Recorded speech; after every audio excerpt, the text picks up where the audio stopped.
모든 사람은 행복해지기를 바랍니다. 행복해지기 위해서 돈을 벌고 행복해지기 위해서 사랑을 하고 행복해지기 위해서 무언가를 합니다. 거의 대부분의 사람들이 뭔가를 하는 이유는 행복해지고 주위 사람을 행복해지게 하기 위해서 그렇게 하는 것일 것입니다.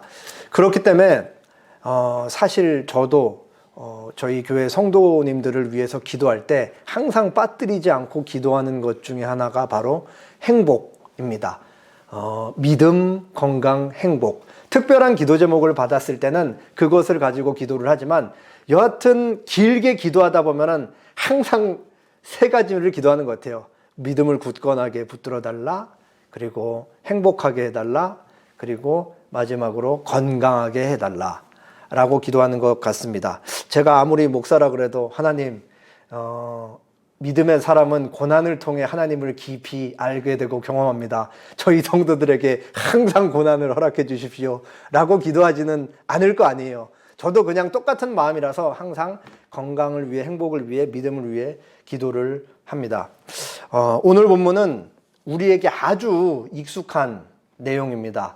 예수님의 법적 아버지인 요셉에게 천사가 찾아와서 마리아가 임신한 아이 수태고지를 이렇게 전하는 장면이고, 소식을 들은 요셉이 마리아를 데려오는 장면입니다. 오늘 본문 말씀을 통해서 우리가 받은 복에 대해서 확인하고 우리는 행복한 사람이라는 것을 생각해 보도록 하겠습니다. 본문 18절, 19절, 제가 18절, 여러분이 19절 읽겠습니다. 예수 그리스도의 나십은 이러하니라.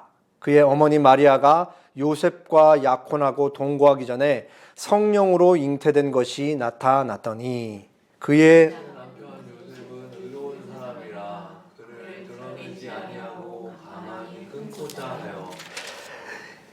오늘 본문의 시작이 18절이죠. 그럼 앞에 이제 1장 1절부터 17절까지는 예수님에 대한 족보를 기록하고 있습니다. 누가 누구를 낳고 누가 누구를 낳고 해서 요셉의 예수님의 출생까지 쭉 이어지는 족보를 기록하고 있는데, 이 족보를 통해서 우리는 두 가지를 알 수 있어요. 첫 번째, 은혜의 역사가 계속해서 이어져 내려왔다. 하나님께서 아브라함에게 내가 너를 통해 모든 민족에게 복을 줄 것이다 라고 약속한 그 순간부터 하나님께서는 아브라함의 후손들을 통해서 하나님의 약속을 끝까지 지켜오셨고, 결국은 그 궁극적인 복이 예수 그리스도에게서 성취될 거라는 하나님의 약속을 보여주는 그 은혜의 역사를 기록하고 있습니다. 그러니까 하나님의 신실하심이 드러나는 족보라고 할 수 있는 거죠. 두 번째는 죄의 역사를 드러낸다는 거예요. 누가 누구를 낳고 누가 누구를 낳고 라는 말은 결국 타락한 인간이기 때문에 죄인이 죄인을 낳고 죄인이 죄인을 낳았다 라는 것을 우리에게 드러내고 있는 것입니다. 이 말씀이 어떤 의미인지 조금 더 정확히 확인하기 위해서 마태복음 1장 앞부분에 있는 족보 기록을 몇 곳만 확인해 볼게요. 1절, 아브라함과 다윗의 자손 예수 그리스도의 계보라. 아브라함이 이삭을 낳고 이삭은 야곱을 낳고 야곱은 유다와 그의 형제들을 낳고 유다는 다말에게서 베레스와 세라를 낳고 베레스는 헤스론을 낳고 헤스론은 람을 낳고, 그리고 16절, 야곱은 마리아의 남편 요셉을 낳았으니 마리아에게서 그리스도라 칭하는 예수가 나시니라. 족보 기록에는 반복되는 두 가지 패턴이 있어요. 첫 번째 패턴은 뭐냐? 아빠가 아들을 낳았다.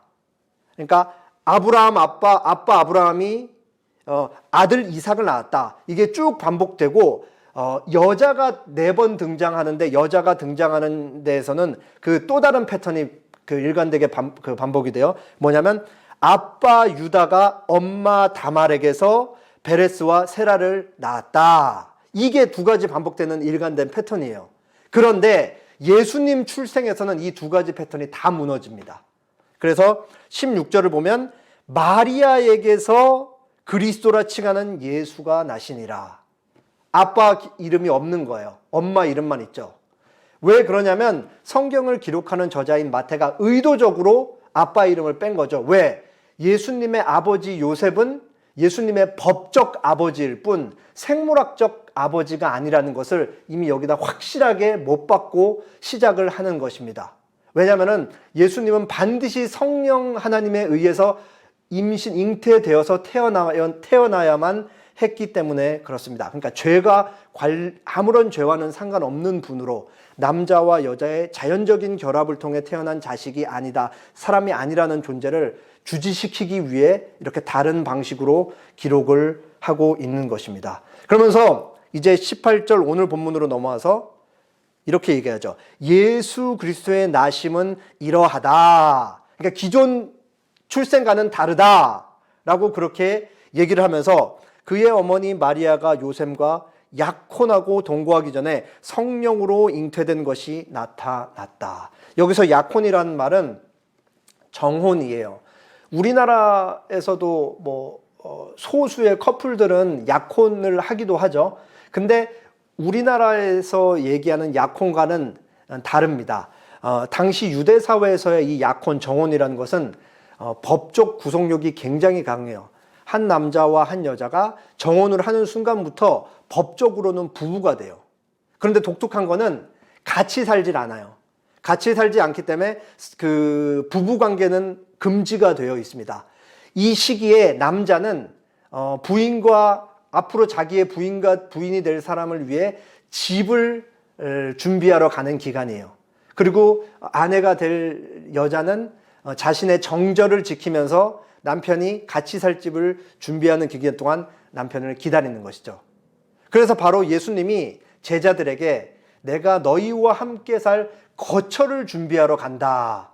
그리고 거처가 여기 준비되면 다시 오겠다. 그러니까 지금 우리와 예수님의 관계는 정혼 관계에 있는 것이고 예수님이 다시 데리러 오시는 날 결혼식이 이제 이루어지는 거예요. 그래서 요셉도 정혼 기간에는 자신의 집을 준비하고 이제 마리아를 데려올 때 이제 결혼식이 치러지고 결혼이 성사되는 것입니다. 이제 이 정혼 기간에 그 하나 천사가 마리아에게 와서 너 이제 임신할 거야 라는 사실도 알려줬고, 그리고 이 기간에 오늘 본문에 요셉이 이 사실을 알게 됐던 것입니다.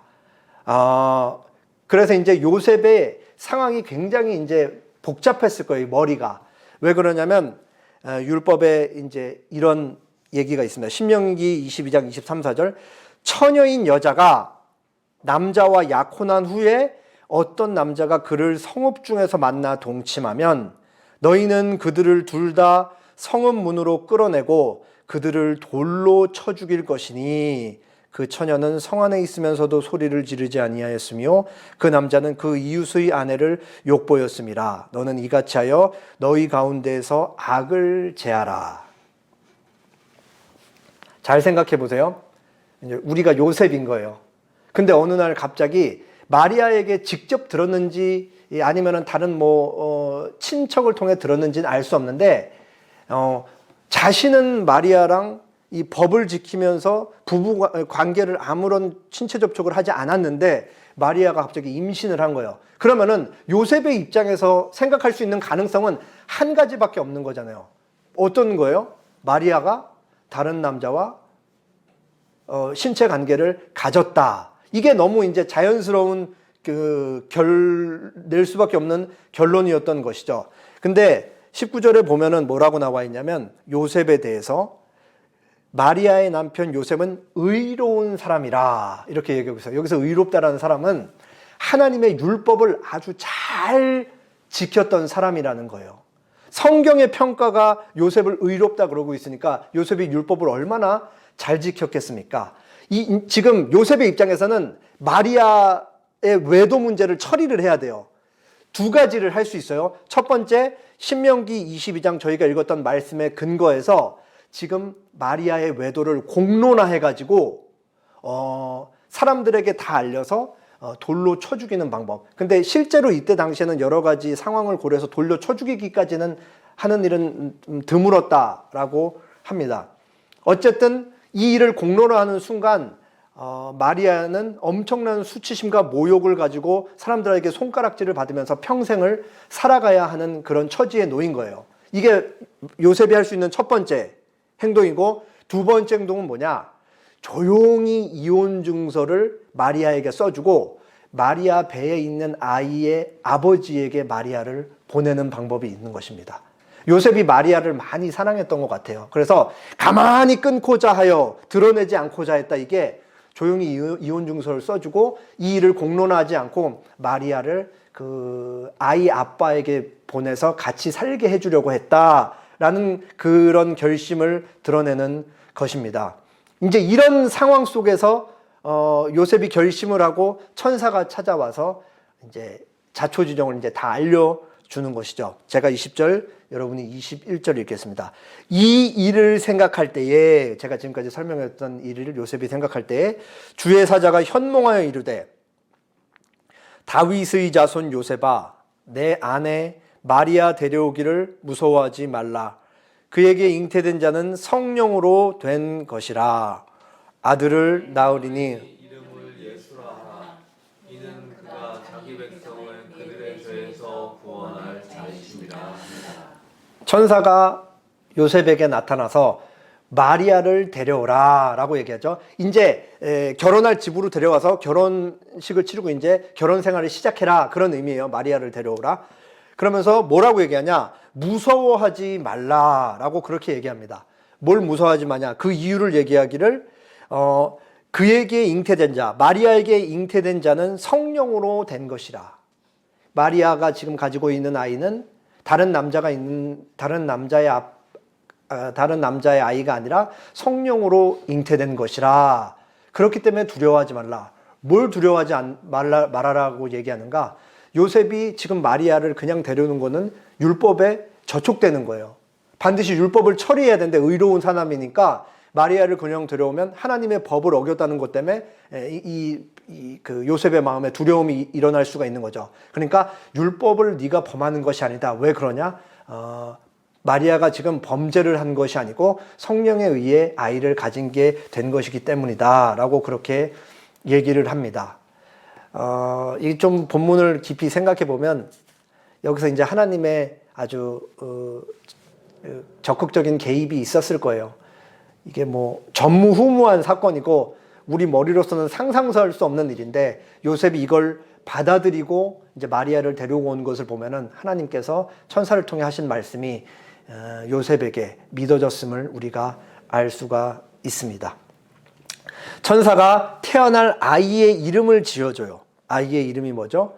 예수. 예수 이름의 의미는 그가 자기 백성을 그들의 죄에서 구원할 자이다 라고 그렇게 얘기합니다. 여기서 우리는 중요한 문제를 하나 짚고 넘어가야 됩니다. 예수님께서 자기 백성의 죄를 해결하기 위해서는 몇 가지 조건이 충족되어야 돼요. 하나님은 사랑이 풍성하신 분이시고 전능하신 분이시기 때문에 인간의 죄를 처벌하지 않고 마음대로 용서하실 수 있다 라고 생각하면 안 되는 거예요. 하나님께는 공의와 사랑이 하나이기 때문에 두 가지가 다 충족되어야만 하는 것입니다. 그래서 예수님께 반드시 필요한 조건이 세 가지가 있어요. 첫 번째, 우리의 죄를 구원할 구원자는 반드시 우리와 똑같은 사람이어야만 합니다. 왜냐하면 사람이 지은 죄는 사람이 갚아야 되기 때문에 그래요.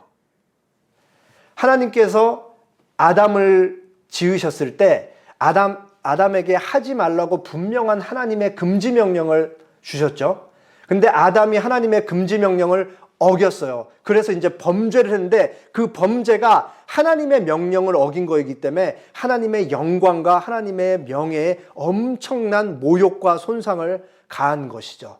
그래서 그 하나님의 그 피해를 받고 손상이 가해진 하나님의 명예와 영광이 회복되기 위해서는 인간이 반드시 그 죄를 갚아야만 하는 것입니다. 아무리 큰 나무나 수백 년짜리 나무를 베서 태워서 하나님께 드린다고 한들 우리의 죄를 그 나무가 대신 갚아줄 수 있는 게 아니고 아무리 크고 비싼 동물을 태워서 하나님께 드린다 그래서 우리의 죄가 사해질 수가 없는 것입니다. 인간이 지은 죄는 반드시 인간이 갚아야 된다.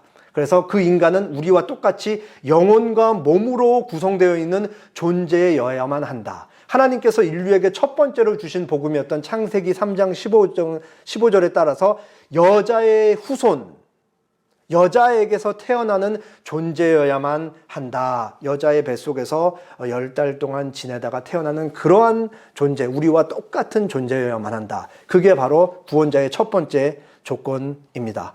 두 번째 조건, 우리와 똑같은 사람이되 죄가 없는 사람이어야 합니다. 무죄하고 무흠결한 사람입니다. 아담의 모든 후손은 죄인으로 태어나요. 왜냐하면 모든 사람이 아담과 함께 하나님의 금지 명령을 어겼을 때 죄를 어겼기 때문에 그렇습니다. 모든 사람이 아담의 후손으로 태어날 때 죄인으로 태어난다는 말은 사과나무에서 사과가 열리는 것은 사과나무이기 때문에 사과나무가 열리는 것과 같은 이치예요. 우리는 태어날 때부터 죄인이라는 존재로 태어나기 때문에 우리는 누군가를 미워하고 시기하고 질투하고 남의 것을 탐내고 빼앗으려고 하고 끊임없이 내가 남들보다 더 가진 것을 자랑하려고 하고 왜 이런 일들이 이런 죄들이 일어나냐? 우리가 죄인이기 때문에 여기서 이 죄를 안 지을 수가 없는 죄인이기 때문에 죄의 열매가 맺힌다는 것입니다. 그래서 아담의 후손은 한 사람도 빠짐없이 죄인으로 태어납니다. 근데 여기서 중요한 건 뭐냐? 우리가 짓는 죄를 그것이 죄야 라고 알려주는 게 뭐예요? 그게 바로 율법이죠. 율법. 근데 율법에는 하나님께서 율법을 우리에게 주실 때 동시에 아주 그 율법을 통해 구원받을 수 있는 원리를 천명해 주셨어요. 그게 뭐냐면 행하라 그리하면 너희가 살 것이다. 율법을 줄이면 10계명이 나오는데 10계명에 나와 있는 10가지 계명을 완벽하게 지키면 그 사람은 진짜로 구원을 받을 수 있는 거예요. 그런데 그런 사람이 이 세상에 존재할까요? 존재하지 않죠. 왜? 태어날 때부터 죄인으로 태어나기 때문에 1계명부터 10계명까지 한 계명이라도 태어나서 죽을 때까지 온전히 지킬 수 있는 사람은 이 세상에 단 한 명도 존재하지 않습니다. 아담의 후손으로 태어난 존재는 율법을 지킬 수가 없는 거예요. 그렇기 때문에 우리의 구원자는 율법을 온전히 지킬 수 있는 존재여야만 합니다. 우리랑 똑같은 사람이시되 죄가 없고 무흠결한 분으로서 우리를 대신해서 율법을 온전하게 지킬 수 있는 그러한 존재여야만 해요. 그렇기 때문에 두 번째 조건이 무죄한 사람이어야 된다. 그렇기 때문에 여기서 예수님의 출생이 우리가 출생한 방법과는 다른 방법으로 출생됐다는 사실을 알 수가 있는 것이죠. 예수님이 진짜 한 남자와 한 여자 사이에서 태어나면 예수님도 죄인으로 출생했겠지만 예수님은 성령 하나님께서 마리아의 태에서 신비한 방식으로 죄가 없는 방식으로 태어났다. 그렇게 얘기를 하고 있는 것입니다. 그리고 중요한 세 번째 조건. 우리를 구원하실 구원자 예수님은 사람이면서 동시에 하나님이어야 한다라는 거예요. 예수님께서 단순히 무죄한 사람이기에만 불과했으면은 예수님께서는 율법을 다 지키고 실제로 구원을 받았어요. 그러나 누구만 구원을 받을 수 있는 거예요? 예수님 자기 자신만 구원을 받고 끝나는 것입니다. 왜냐하면 사람이기 때문에 그래요. 그래서 율법을 온전히 다 지키고 율법이 정죄하는 죄에 대한 처벌을 온전히 받아서 다른 사람까지 그리고 모든 사람에게 구원을 할 수 있는 그 효력을 미치기 위해서는 인간 이상의 초월적인 존재로서 그 형벌을 받는 가치가 무한한 가치를 지녀야 되는 존재인 거예요. 이 세상에 그런 존재는 인간은 택도 없고 천사도 말도 안 되고 오직 하나님만 그러한 가치를 지니고 있는 것입니다. 그러니까 예수님은 참 사람이면서 동시에 참 하나님이어야지만 율법을 온전히 지키고 그리고 우리가 대신 죄를 대신 십자가에 받으심으로써 그 모든 그 피의 가치를 통해 모든 사람을 구원할 수 있을 만한 그 충분한 그 가치를 하나님께 드리게 되는 것입니다. 그래서 누구든지 예수님을 믿으면 이제는 구원에 이를 수가 되는 것이죠. 조금 어려우니까 정리 한번 할게요. 우리 모두는 아담과 함께 아담이 범죄한 그 자리에서 죄를 범함으로써 하나님께 결코 인간으로서는 갚을 수 없는 영광과 명예를 손상하는 죄를 범했습니다. 이것은 반드시 갚아줘야 돼요. 그런데 이거를 갚을 수 있는 길은 인간으로서는 형벌을 받고 죽는 영원한 죽음에 처하는 방법밖에 없어요. 그런데 하나님이 우리를 사랑하시잖아요. 그래서 이거를 갚을 길을 하나님이 스스로 마련하시죠.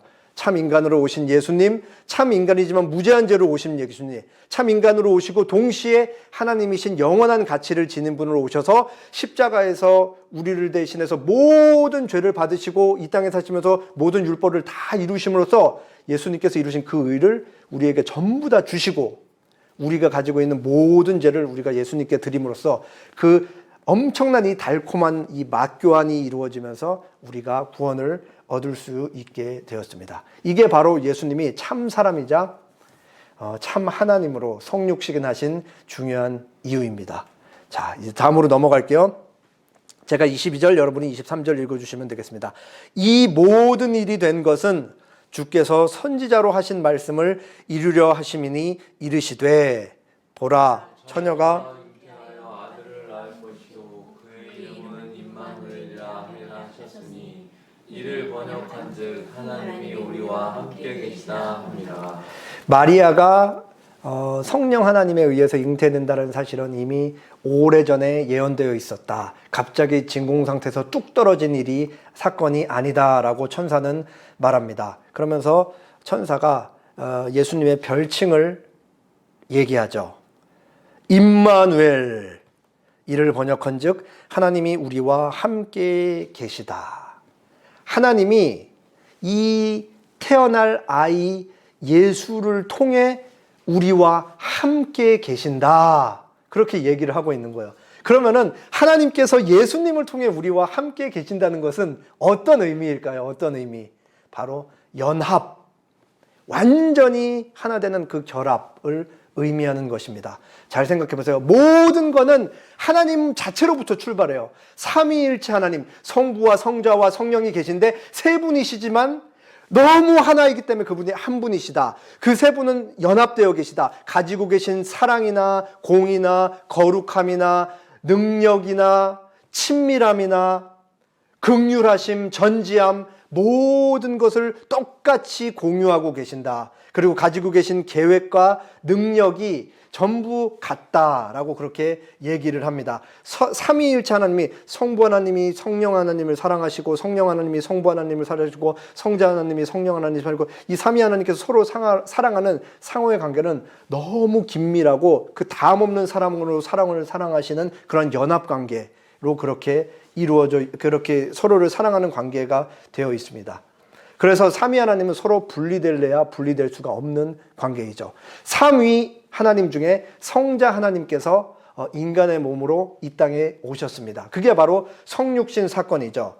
성자 하나님이신 예수님은 참 사람이자 참 하나님으로서 자기를 믿는 자들을 위해 죽으셨습니다. 그래서 누군가 죄인이 예수님을 믿게 될 때 어떠한 일이 일어나면 예수님과 연합을 하는 관계가 되는 거예요. 그래서 그 연합을 통해 어떤 일이 우리에게 발생하느냐? 하나님과 원수된 관계가 화해의 관계로 이루어지고 비로소 하나님을 아버지라고 부를 수 있는 사랑의 관계에 들어가는 것입니다. 그래서 성부 하나님의 계획과 성자 하나님의 성육신과 성령 하나님의 이 증거하심이 모두 신자에게 그대로 전달이 되는 것이죠.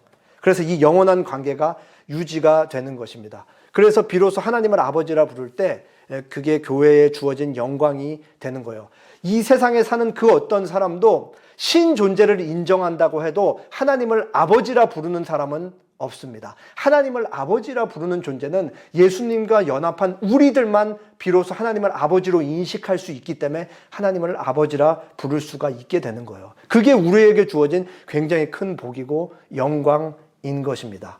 동시에 예수님과 연합된 우리 사이에서는 어떠한 일이 일어나느냐? 예수님을 머리로 해서 우리 신자와 신자들 사이에는 떼려야 뗄 수 없는 사랑의 관계가 우리에게 교회에게도 그대로 적용이 되는 것입니다. 하나님께서 예수님을 통해 우리와 함께 하신다는 말은 우리의 운명을 하나님의 그 크신 능력에 완전히 묶어버리셨다라는 것과 같은 의미입니다. 하나님께서 우리를 위해서 독생자를 내주기로 작정한 때부터 하나님께서는 우리를 스스로의 힘으로 살도록 내버려 두지 않겠다라고 그렇게 결심했던 것입니다. 우리의 연약함, 늘 방황하는 우리의 그 모습, 그리고 죄가 너무 달콤하기 때문에 항상 죄를 향해 그렇게 달려갈 수밖에 없는 우리의 이 본성, 그리고 하나님보다 사랑하는 게 너무 많기 때문에 그거에 끊임없이 끌리는 이 모든 것을 하나님이 가만히 내버려 두지 않겠다라고 한 게 바로 내가 너희를 내버려두지 않고 반드시 영원한 나의 나라로 데려가겠다라는 것이 이미 영원전부터 하나님이 우리를 위해 예수님을 내어주시고 예수님이 우리를 위해 죽으시기로 작정한 그때부터 우리에게 운명이 지어졌다라는 것이 바로 성육신 사건입니다. 그렇기 때문에 신자의 삶, 그리스도인의 삶에는 실패란 사실 존재하지 않습니다. 왜냐하면 우리가 실패한다는 것은 하나님이 실패한다는 건데 하나님의 존재에는 실패라는 것이 있을 수가 없기 때문에 우리가 반드시 승리할 수밖에 없다라고 우리의 승리는 이미 확정되어 있는 것입니다. 로마서 5장 8절 말씀, 우리가 아직 죄인 되었을 때에 그리스도께서 우리를 위하여 죽으심으로 하나님께서 우리에 대한 자기의 사랑을 확증하셨느니라. 이 세상에 그 어떤 사람도 예수님을 먼저 찾지 않습니다. 하나님께서 우리에게 영원한 생명을 주시기 위해서 먼저 예수님을 내어주시고 우리가 하나님을 찾지 않고 예수님을 찾지 않았을 때에 하나님이 먼저 우리에게 은혜를 주셔서 예수님을 믿을 수 있게 해주셨습니다. 우리에게 증거된 하나님의 크신 사랑은 한 번 우리에게 증거된 순간부터 절대로 취소되는 일이 없습니다. 왜 그래요? 예수님이 우리에게 들어오신, 우리가 예수님을 믿음으로 받아들인 그 일은 이미 영원 전부터 하나님의 삼위 하나님의 계획 가운데에 있었기 때문입니다. 영원 속에서 하나님께서는 우리 한 사람 한 사람을 사랑의 대상으로 삼으시기로 이미 작정을 했기 때문에 그렇습니다. 영원전에 삼위일체 하나님께서 그 뜻을 가지셨고 계획을 하셨는데 어떻게 그게 철회가 될 수 있겠습니까? 그래서 사도 바울은 이 영원으로부터 작정된 하나님의 놀라운 사랑에 대해 이렇게 확신하며 하나님을 찬양합니다. 누가 우리를 그리스도의 사랑에서 끊으리오? 환난이나 곤고나 박해나 기근이나 적신이나 위험이나 칼이랴. 기록된 바 우리가 종일 주를 위하여 죽임을 당하게 되며 도살당할 양같이 여김을 받았나이다 함과 같으니라. 그러나 이 모든 일에 우리를 사랑하시는 이로 말미암아 우리가 넉넉히 이기느니라. 내가 확신하노니 사망이나 생명이나 천사들이나 권세자들이나 현재일이나 장래일이나 능력이나 39절은 같이 읽을게요. 시작. 높음이나 깊음이나 다른 어떤 피조물이라도 우리를 우리 주 그리스도 예수 안에 있는 하나님의 사랑에서 끊을 수 없는.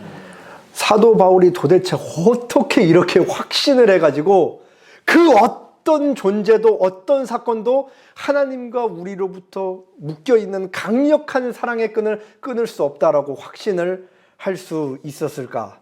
그것은 사도 바울이 이 사실을 너무 잘 알고 있는 거죠. 이미 창세전부터 이 모든 일이 계획되어 있었다. 그렇기 때문에 하나님의 선택의 기인에서 우리가 구원받은 것이다 라고 그렇게 하나님의 사랑을 찬양하고 있는 것입니다. 그리고 여기에는 우리가 놓치면 안 되는 중요한 진리가 또 함의가 되어 있는 거예요. 그게 어떤 진리냐면 하나님께서는 내가 너를 너무 사랑한다. 그렇기 때문에 영원전부터 너를 구원할 계획을 가지고 있었다. 그래서 내가 너를 위해 예수님을 보내줬다. 너를 예수님을 믿게 했다. 그리고 끝!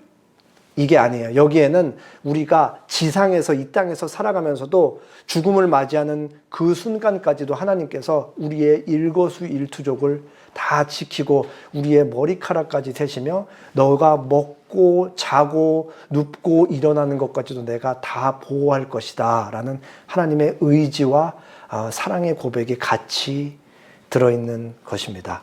우리가 성찬식을 통해 이 하나님의 놀라운 사랑을 확인하는 거예요.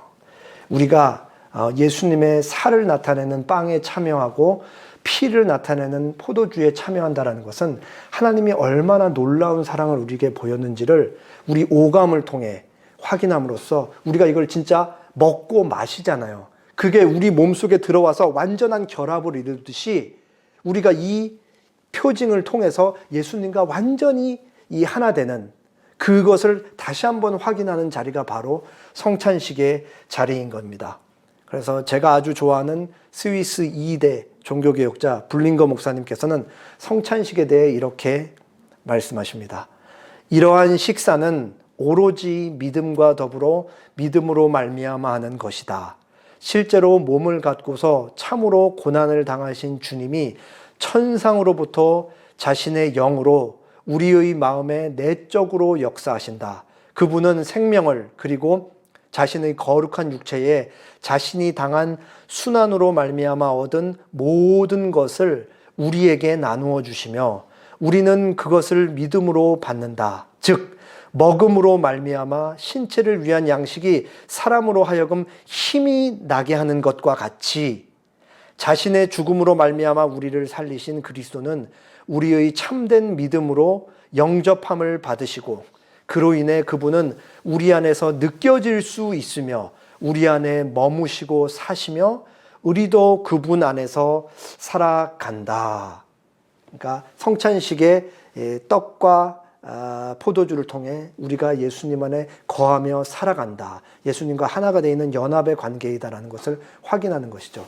늘 그렇지만 설교라는 것은 앞에 있는 설교자가 못할 때도 있고 그리고 듣는 사람들의 컨디션에 따라서 30분, 40분을 온전히 집중하지 못할 수도 있고 다양하게 외적 요소가 개입할 여지가 많죠. 그렇기 때문에 말씀으로 우리가 온전히 그 하나님의 은혜를 다 누리는 것이 쉽지 않은 것이 사실입니다. 근데 성찬식은 뭐예요? 눈에 보이는 말씀으로써 오감을 통해 우리가 하나님을 감각하는 거예요. 눈으로 보고 냄새를 맡고 맛을 맛보고 손으로 만짐을 통해 우리가 예수님과 하나 되었다는 것을 확인하는 거죠. 하나님이 이거를 우리에게 은혜의 방편으로 주신 거예요. 말씀으로 모자라지 않지만 이거를 통해 더욱더 우리가 예수님의 그 은혜와 하나님의 사랑에 참여하도록 그렇게 우리에게 허락하신 것이 바로 성찬식인 것입니다. 그래서 이 예식을 통해 우리가 예수님과 하나가 돼 있고 우리의 운명이 결코 우리 스스로의 우리 조건에 우리 연약함에 매여 있지 않다. 예수님이 이 땅에 오셔서 십자가에 죽으시고 부활하심으로써 죽음을 이기시고 하나님 우편에 가셔서 우리를 위해 기도하고 계시고 우리를 반드시 다시 데리고 올 날이 있을 것이다. 예수님이 그러한 과정을 겪었듯이 우리 부활의 첫 열매로 하나님 우편에 계시고 우리를 데리러 오실 것이듯이 우리도 반드시 예수님과 같이 부활할 것이다. 그래서 우리의 운명이 예수님과 함께 하나로 운명 지어졌다 라는 사실을 성찬식을 통해 확인하는 것이죠. 마지막으로 신명기 33장 19절 우리가 어떤 사람인지 다시 한번 확인해 보겠습니다. 다 같이 읽겠습니다. 이스라엘이여 너는 행복한 사람이로다. 여호와의 구원을 너같이 얻은 백성이 누구냐.